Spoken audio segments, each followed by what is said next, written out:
মাননীয় সভাপতি, বহুমুখী সংকটে জর্জরিত বর্তমান বিশ্বে যুদ্ধ এবং সংঘাতের ফলে ব্যাপক ভিত্তিতে মানুষের অধিকার খর্ব হচ্ছে। বিশ্ববাসীর উদ্বেগ এবং নিন্দা সত্ত্বেও গাজায় গণহত্যা থামছে না।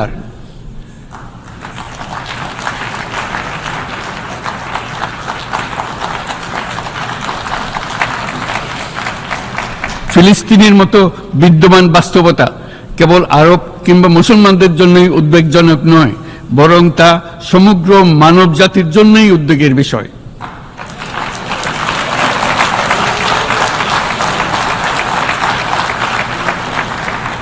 একজন মানুষ হিসেবে প্রত্যেক ফিলিস্তিনির জীবন অমূল্য।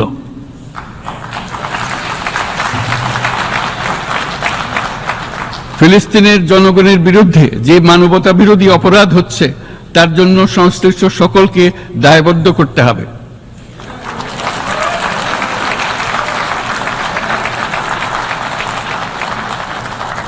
ফিলিস্তিনের জনগণের উপর চলমান নৃশংসতা, বিশেষত নারী এবং শিশুদের সাথে প্রতিনিয়ত যে নিষ্ঠুরতা বিশ্ব দেখাচ্ছে, তা থেকে নিস্তারের জন্য বাংলাদেশ অনতিবিলম্বে সম্পূর্ণ যুদ্ধবিরতির আহ্বান জানাচ্ছে।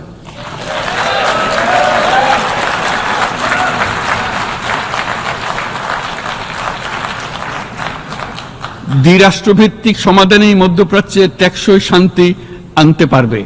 তাই জাতিসংঘ সহ আন্তর্জাতিক সম্প্রদায়ের সকলকে এর বাস্তবায়নের জন্য এখনই উদ্যোগ নিতে আহ্বান জানাচ্ছি।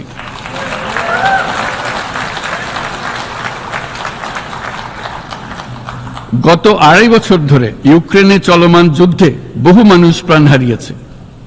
এই যুদ্ধের প্রভাব সর্বব্যাপী, এমনকি বাংলাদেশের অর্থনীতিতেও এর নেতিবাচক প্রভাব আমরা অনুভব করছি। আমরা তাই উভয় পক্ষকে সংলাপে বসে বিরোধ নিরসনের মাধ্যমে যুদ্ধের অবসান ঘটানোর আহ্বান জানাচ্ছি।